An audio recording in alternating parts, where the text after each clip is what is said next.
Este es un poco el temario que en 20-25 minutos trataré de llevar a cabo y decirles que, bueno, muchas veces la vida es una historia de coincidencias. Tuve la oportunidad de conocer hace 10 años al doctor Trainini. Realmente es un regalo de la vida poder trabajar en su equipo, y hace 5 años tal vez al doctor Mora, y con él estamos haciendo algunos proyectos y realmente es fascinante a esta altura de la vida todavía tener proyectos, porque en realidad cuando uno llega a una edad considerable tiene más anécdotas que proyectos. Y nos gusta contar la historia, y voy a empezar muy brevemente con algunas coincidencias. En el año 50 pasaron muchas cosas. En el 53, en el Hospital Universitario de Lund, ustedes saben, en Suecia, aparece el primer ecocardiograma, o se describe el primer ecocardiograma.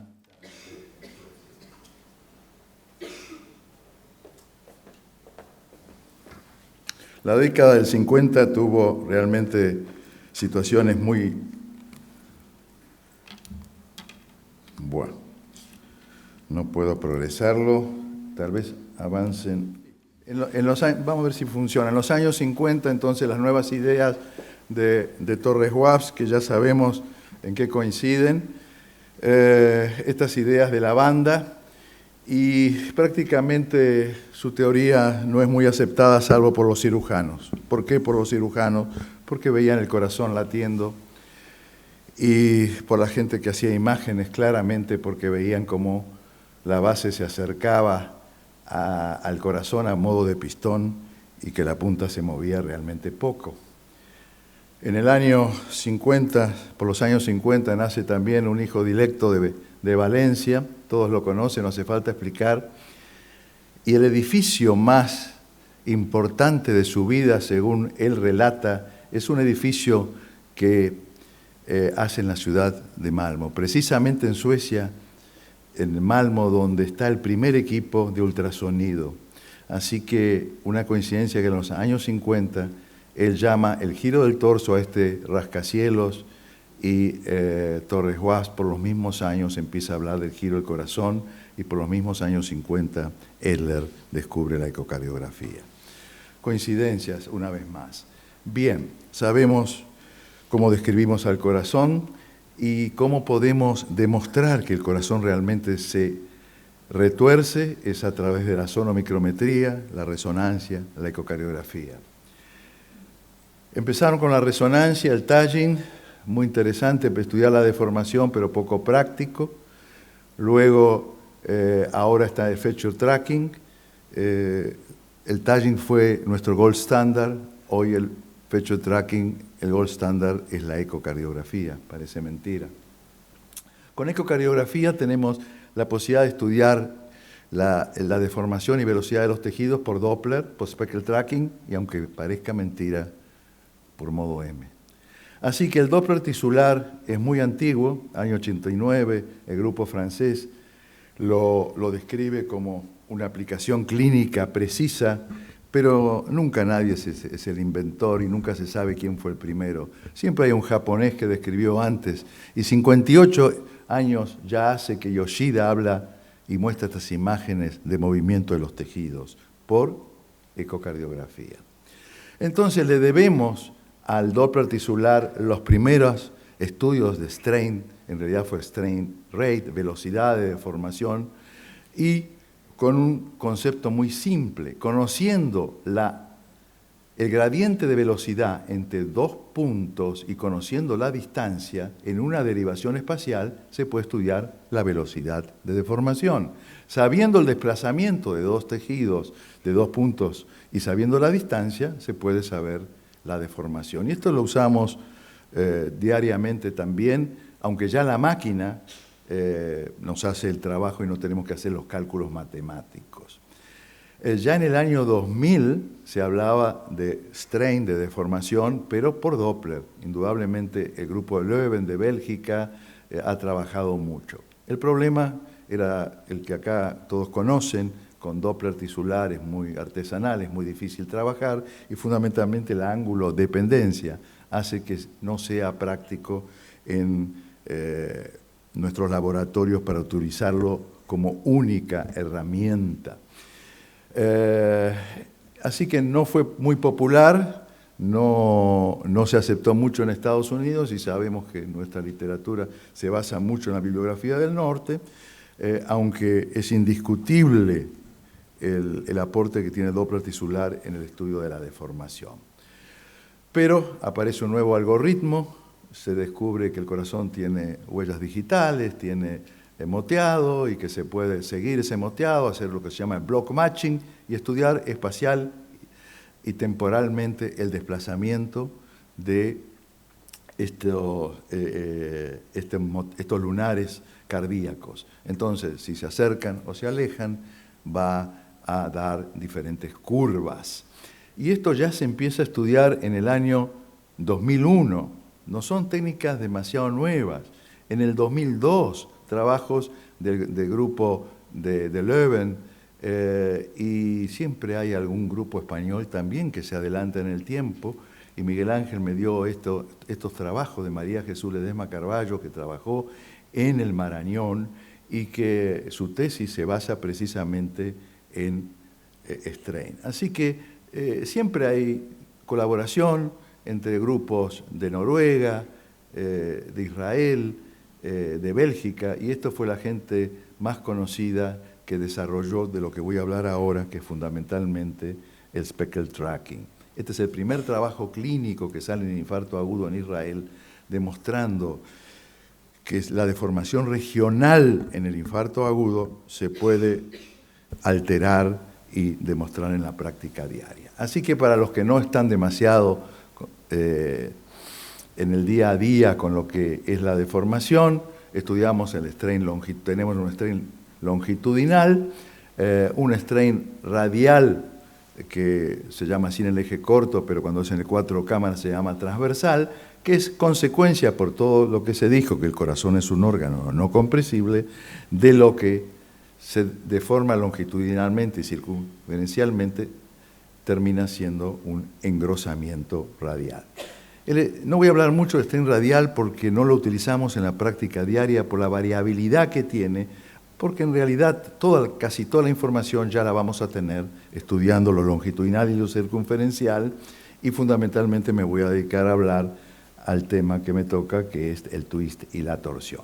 Así que la deformación longitudinal no es más que esto, el acercamiento entonces de dos puntos, que en nuestro laboratorio es alrededor de menos 21%, todavía se sigue usando el valor negativo, dentro de poco va a desaparecer, todo lo que se acerca todavía se llama negativo. Pero ojo que el simple modo M, y este es el concepto de deformación, si sabemos lo que se traslada, dos puntos de lo que es el simple MAPSE, y conocemos la distancia que hay en el ventrículo, con una simple cuenta, y lo dice Stoilen, uno de los que más ha estudiado el tema, podemos saber cuánto es la deformación longitudinal. Así que quienes no tienen los nuevos algoritmos, a veces con simples herramientas se puede estudiar, en este caso, el strain longitudinal, que hemos evaluado en estos mapas polares y que sabemos que es la deformación, no el movimiento, la deformación es mayor en el ápice que en los puntos medios y la base, y que hay un gradiente donde la deformación longitudinal es mayor en el subendocardio que en el subepicardio. Así que estudiamos también en nuestro laboratorio la deformación circunferencial y dejamos la deformación radial para otro momento. O sea, esto es las diferentes curvas de las deformaciones que son negativas cuando los puntos se acercan y que vemos que en el ventrículo izquierdo, y esto es un punto que no todos saben, que las fibras con disposición circunferencial son más importantes que las longitudinales. A diferencia, como dijeron antes, del ventrículo derecho, donde manda lo longitudinal, lo dijo Mora. En el ventrículo izquierdo el strain circunferencial es muy importante y nos olvidamos del strain radial y vamos a ver cómo estudiamos la rotación, que no es más que la diferencia de giro entre la punta que tiene una rotación antihoraria y la base una rotación horaria. Y esto, voy a repetir algunas cosas, ya se sabe, son los dibujos clásicos o de las disecciones clásicas de Torres Boas, pero acá las cifras que tomamos nosotros en nuestro laboratorio como cuánto es el giro en el ápice normal, cuánto es el giro en la base normal. Lo que da unas curvas que ahora vamos a analizar cómo nacen, de aproximadamente 20 grados. Y esto es lo que vamos a estudiar. Giro es la diferencia en grados y cuando uno habla torsión, no es lo mismo exactamente, es precisamente la normatización del giro en virtud de la distancia. O sea, la nomenclatura ya empieza a hablar de grados por centímetros y estos son los valores aproximadamente normales. Así que ya de esto hemos hablado mucho, gracias a los dibujos del grupo de Ballester y Carreras me permiten en todas las charlas empezar a la gente que empieza a entender esto de mecánica cardíaca, la relación entre la banda y la ecocardiografía, y empiezan a sorprenderse de que hay una nueva fisiopatología. Bueno, esto ya no lo voy a repetir, el loop basal, donde comienza la contracción, y el loop apical con las fibras descendentes internas, las fibras ascendentes más externas, y que las fibras ascendentes son las últimas en contraerse. Y para repasar y conceptualizar, las fibras ascendentes en su última contracción son las responsables de la protodiástole, o sea, la protodiástole, la succión tan importante, es activa, se produce con la válvula aórtica cerrada y es debido a las fibras ascendentes por todo lo que se dijo acá. Así que esto es muy importante entenderlo, que las fibras subendocárdicas son las responsables de la formación longitudinal y las fibras subepicárdicas, las externas, contribuyen a la rotación y al torque. Y esto es lo que ya les ha hablado. La tensor de difusión solamente termina de comprobar que es una sola banda, que va teniendo diferente disposición, y existe disposición interna y externa, descendente y ascendente, y la disposición circunferencial tan importante en la contractilidad miocárdica. Esta teoría que ya se habló de Torres Boas, en realidad que dice que es una malla 3D, termina aceptando que existen fibras con disposición circunferencial, medias y fibras superficiales que son ascendentes y fibras profundas que son descendentes. Termina de aceptar algo que es inconsistente con su teoría del sincicio. Bueno, allá él. La rotación entonces de la cual vamos a hablar se produce por la contracción de las fibras helicoidales. La intensidad y dirección está dada por el balance de ambos componentes, ¿no es cierto? Fibras subendocárdicas y subepicárdicas. Y esto es lo que nos ayudó en estos dibujos extraordinarios del grupo de Barcelona en entender ¿por qué las fibras subendocárdicas influyen tan poco en la rotación apical? Precisamente porque las fibras subepicárdicas tienen un torque que es mucho mayor.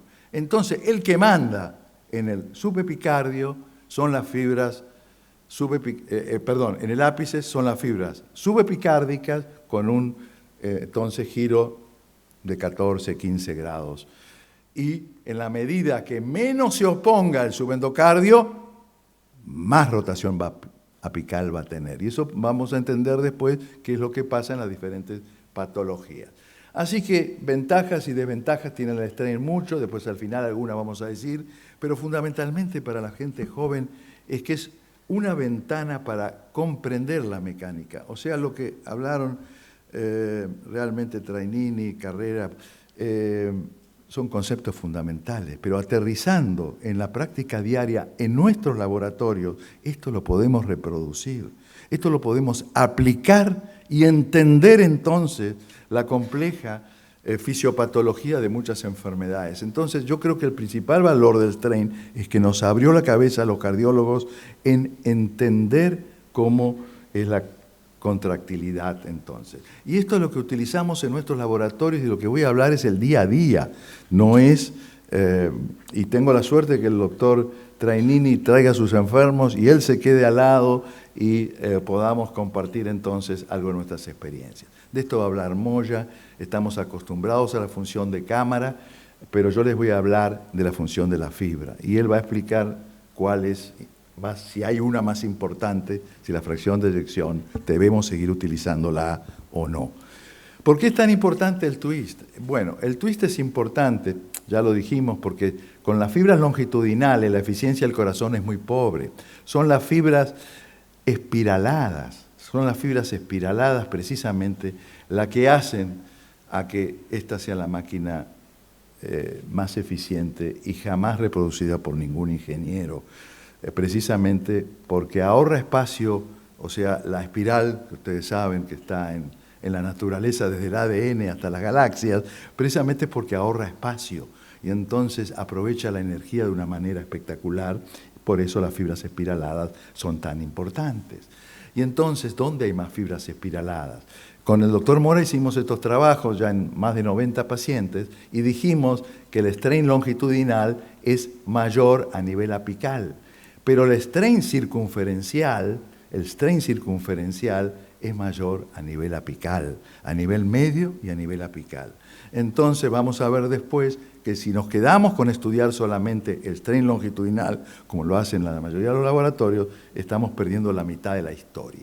Las fibras circunferenciales son las que mantienen la fracción de eyección, porque en estos modelos sabemos que el strain longitudinal puede estar bajo, y la fracción de eyección se conserva mientras las fibras circunferenciales siguen manteniendo su función. Y cuando hay transmuralidad y las fibras con disposición circunferencial, pues son siempre las mismas fibras, con disposición circunferencial ya no trabajan bien, ahí la fracción de eyección baja, pero ya es demasiado tarde. Entonces, el concepto de el twist, el giro, bueno, siempre la naturaleza, y Torres Waps miraba la naturaleza, y bueno, si dos corrientes de aire se entrecruzan en diferentes, o sea, van en diferentes direcciones y se entrecruzan en un punto, provocan esas masas gaseosas que avanzan en forma de vórtices.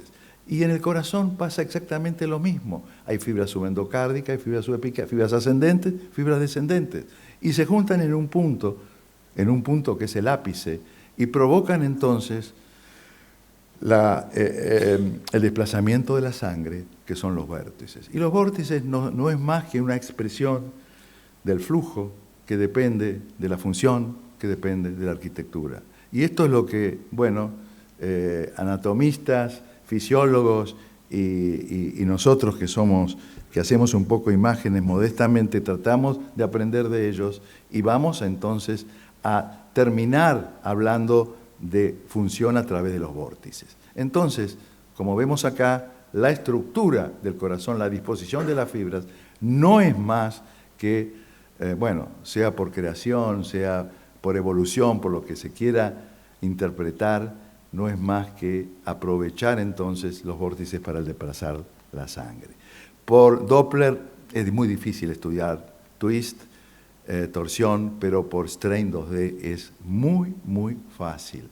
Entonces tenemos la punta y ahí, bueno, ya hay que tener cierta habilidad para saber cuál es la verdadera punta del corazón.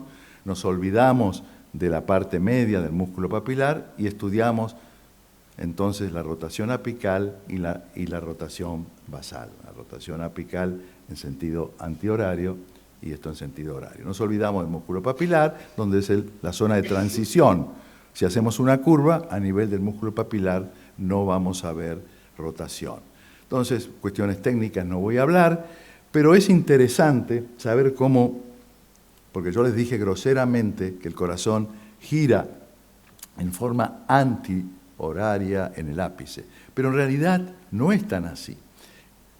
Hay un primer momento donde ambos giran en la misma dirección. ¿Por qué? Porque el subendocardio va a ser el primero en contraerse. Entonces, en un primer momento, el subendocardio y el subepicardio van a actuar en la misma dirección. Es un pequeño momento, muy importante, porque aquí se ve que el subendocardio todavía está, digamos, está indemne. Ahora lo vamos a ver en las curvas. Y luego ya aparece el giro. Pero hay en la primera parte de la sístole hay un movimiento que es concordante entre la base y el ápice. La rotación apical, acá está exagerado, en una hipertrofia la ven claramente en qué sentido tiene, y ustedes ven entonces la curva positiva, acá tiene 12 grados, y esto se puede, en el laboratorio es muy sencillo, pero vean la primera porción que es negativa, y ese acortamiento de las fibras ocurre en el subendocardio provocado una rotación horaria. Acá vemos que el subendocardio está indemne. Esto va a desaparecer cuando hay transmuralidad, ¿no es cierto?, en ciertas patologías, como vamos a ver. Luego viene las fibras subepicárdicas, que son responsables de la rotación antihoraria, ya lo vimos, ya lo sabemos, y luego viene el untwisting, la relajación, que es muy rápida, que ocurre antes en el epicardio que en el endocardio, y prácticamente debe ocurrir en el primer tercio de el untwisting, o sea, la desrotación. La rotación a nivel de la válvula mitral es una rotación negativa, muy pobre, o sea, ya el ápice es el que manda en el corazón.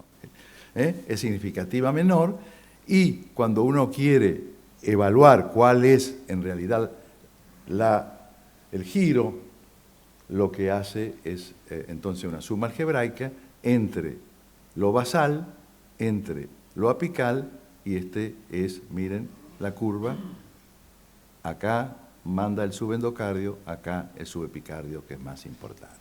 Bueno, los valores van a depender de muchas cosas, pero si yo les pregunto a ustedes, con la edad, ¿el giro aumentará o disminuirá? Y ya lo pueden ir sacando. Con la edad, ¿el giro es mayor o menor? Con la edad, ¿tenemos un poquito más de isquemia, un poco más de diabetes, un poco más de hipertensión? ¿Sí o no? Sí. Yo no, pero en los libros dice que sí. Entonces el subendocardio va a estar afectado. Entonces, si el subendocardio no se le opone al subepicardio, el giro va a ser mayor. Y esto es lo que se ve en la edad, cómo va aumentando el giro, Bueno, y esto es en todas las especies humanas, incluso en los abogados, en todas las especies de animales, en todos ocurre exactamente lo mismo, este modelo. Y aquí en diferentes enfermedades van a ver cómo el twist o el giro va a aumentar, disminuir o no variar. Les voy a mostrar algunos ejemplos, pero ustedes saben, bueno, en una insuficiencia cardíaca, en un miocardio dilatado donde hay transmuralidad, indudablemente el twist va a estar disminuido, abolido o en otro sentido. En ciertas patologías como miocardiopatías hipertróficas o estenosis aórtica, etcétera, el giro va a estar aumentado precisamente para compensar la deficiencia que tiene lo longitudinal. Y vamos a ver algunas patologías. En el diabético, miren ustedes en el diabético, pues porque tiene isquemia subendocárdica, está el giro aumentado y ha desaparecido la primera fase. Y esto es algún ejemplo nuestro. Entonces uno puede tener, y esto es en la práctica diaria, diferentes interpretaciones cuando uno estudia el giro. En la enfermedad coronaria, pues va a depender si hay transmuralidad o no hay transmuralidad. Si yo hago un ecoestrés, ¿no es cierto?, y tengo isquemia, el strain longitudinal me disminuyó. Isquemia, fibras subendocárdicas, ¿no es cierto? El strain longitudinal va a estar afectado transitoriamente. Pero ¿qué pasa con el giro? Mientras que la isquemia no sea transmural, el giro va a aumentar.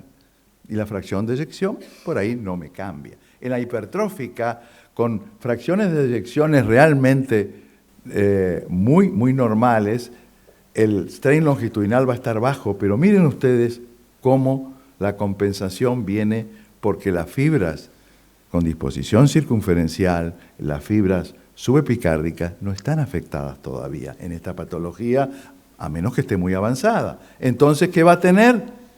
Pues una rotación antihoraria, y no se van a olvidar más, Si ven esto, esto no es lo que se ve todos los días, el ojo no puede ver, pero esto está exagerado en la rotación apical con 40 y pico de... Bueno, la rotación basal no va a estar afectada demasiado y van a ver que el twist está. Y así, en aumentos de precarga, disminución de aumento de poscarga, etcétera, diferentes patologías. En la dilatada, esto es muy interesante, el strain longitudinal va a estar muy afectado, ¿no es cierto? Vean ustedes qué es lo que pasa en la miocardiopatía dilatada. Se imaginan que hay transmuralidad, sufren todas las fibras, y cuanto más esférico es el corazón, en ese caso va a tener mayor compromiso del strain longitudinal y del giro, ¿no es cierto? Hay también, a ver si podemos avanzar, porque de acá no puedo avanzar. Sí, no puedo avanzar. Ahí está, el giro realmente es muy bajo. Sí, seguimos, perdón. Pero también existe, cuando está demasiado, hay una curva de pseudo normalización, pero no vamos a entrar en esto por qué, y vamos a pasar a la próxima diapositiva, donde en la miocardiopatía dilatada, con el bloqueo de rama izquierda, se imaginan ustedes cómo es el giro y qué valor tiene, en qué sentido es. Vemos en la próxima diapositiva cómo el ápice y la base giran en el mismo sentido. Y esto se puede corregir con resincronización, podemos la próxima, tal vez con resincronización volvemos a que se retuerza como una toalla y no que gira así, cuando la fracción de eyección en ese momento va a ser seguramente menor del 25-30%. Pasamos a la próxima, eso es de antes y después de la resincronización, cómo cambia el giro. Si pasamos rápidamente, estamos terminando. En torsión en disfunción diastólica solamente se va a alterar en las fases más avanzadas. Pasamos rápidamente. Solamente en las fases más avanzadas va a alterarse el ápice. Se ha estudiado en el ejercicio. De acuerdo al ejercicio, al tipo de ejercicio, la rotación apical en general en los muy entrenados aumenta, lo que aumenta la eficiencia cardíaca. Seguimos. Y en la estenosis aórticas, por supuesto, el giro aumenta, salvo que tengan enfermedad coronaria.